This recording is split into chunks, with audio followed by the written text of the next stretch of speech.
Hello my dear students, in this lesson we are continuing with lesson 4, the Bamani and Vijayanagara kingdoms. In the first video we learned about the Bamani kingdom, Muhammad Gawan, social conditions in the Bamani kingdom, economic conditions, contribution of the Bamani kingdom, then arrival of new kingdoms. Then we discussed about the Vijayanagar, and the last video we discussed about Krishna Devaraya. Okay, and in this video we are going to learn about the conflict, the reasons for the Vijayanagara and Bamani conflicts. Okay, and Vijayanagara and Brahmani kingdoms, they were constantly fought against each other for the control of the fertile Rechudor, the Krishna Godavari delta and its fertile land and sports, and the Konkan, including the trading port of Goa.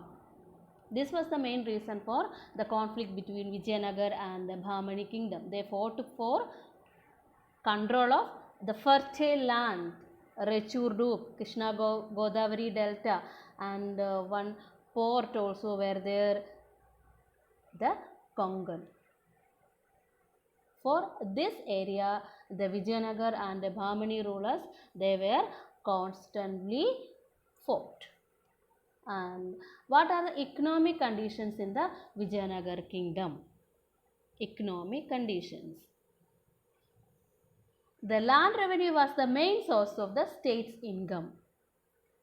The kings collected the revenue from land as tax, and it was fixed according to the quality of the land. The peasants, they have to pay the tax according to the quality of the land. The Vijayanagara rulers patronized industries like textile production, mining, metalworks and perfumery. Besides agriculture, industries also were there. Textile production, mining, metalworking and perfumery. And they added trade also with Arabia, Persia, Africa, China, Southeast Asia and Sri Lanka. What was their products? Rice, iron, sandalwood, sugar, spices. These were exported. This was the main materials. The chief item of import were ivory, horses, silk and velvet. Like export, import also were there. What were their exporting products? Rice, iron, sandalwood, sugar and spices.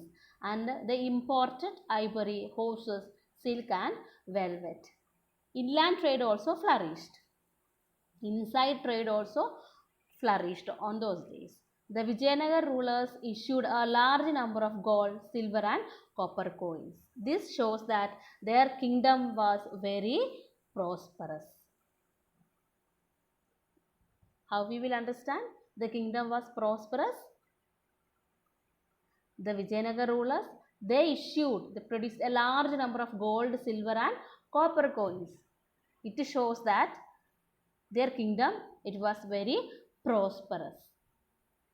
And what was the social condition in the Vijayanagar kingdom? So society was divided into three main classes. On those days, the society was divided into three main classes: nobles, middle class and the common people. The people or the nobles, they lead a luxurious life, and the common people, they were very poor, and they have to pay a heavy taxes also. The traders, craftsmen mostly belong to the middle class. The higher class people, they were nobles and they lead a luxurious life, and the common people, they were very poor and they had to pay heavy taxes also. And women, they got respect, they enjoyed respect, and they could hold high post and take part of political and literary activities, and some were even trained in martial arts. However, polygamy, having more than one wife, that is called polygamy. Polygamy was practiced and it was common among the upper classes. Child marriage and dowry were also common. Polygamy, child marriage, dowry system and sati also practiced. Widow was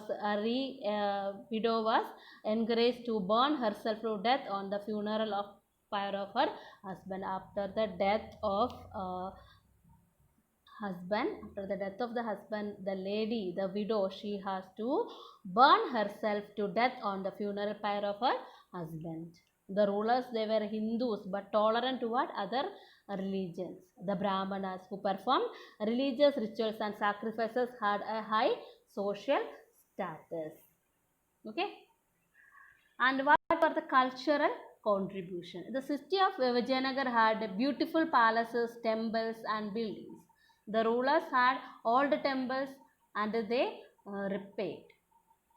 And they also had new ones like the Vidhala and Hasararami temples built. The temples were adorned with beautiful sculptures, and the art of painting, music also developed, flourished. And the king patronized Telugu, Tamil, Kannada and Sanskrit literature. And reason for the decline of Vijayanagar Empire. Krishnadevaraya, he succeeded by weak rulers. That was the main reason for the decline of Vijayanagara Empire. After the rule of Krishnadevaraya, the empire starts to decline. And Krishnadevaraya was succeeded by weak rulers who had corrupt ministers and provincial governors. Continuous wars with the kingdom of Bijapur, Golconda and Ahmednagar weakened the Vijayanagar. Finally, these three kingdoms together attacked and defeated Vijayanagar. In 1565, the city of Vijayanagar was plundered and destroyed, and many of its people were killed. Okay, once again I will summarize what we have learned in this video. We learned about the reason for the Vijayanagara and Bahmani conflict. They fought, the Vijayanagara and Bahmani kingdom or the kings, they fought for the fertile land, for the Raichur Doab, for the Krishna Godavari Delta and for the ports. They fought constantly. And what was the economic condition? It was a prosperous country at the time of Krishnadevaraya, and the rulers, they issued large number of gold coins, silver and copper coins, and export and import also were done by the people. And the social condition of Vijayanagar, what was the social condition? The society was divided into different classes, the nobles, middle class and common people. The rich people are called nobles, and the common people, they were very poor, and the middle class also were there. And what was the condition of women? Women enjoyed respect, and they could hold high post. And widow, they encouraged to burn herself to the death of her funeral of her husband, pyre of her husband. And sati practiced, child marriage practiced, and the dowry system also was prominent.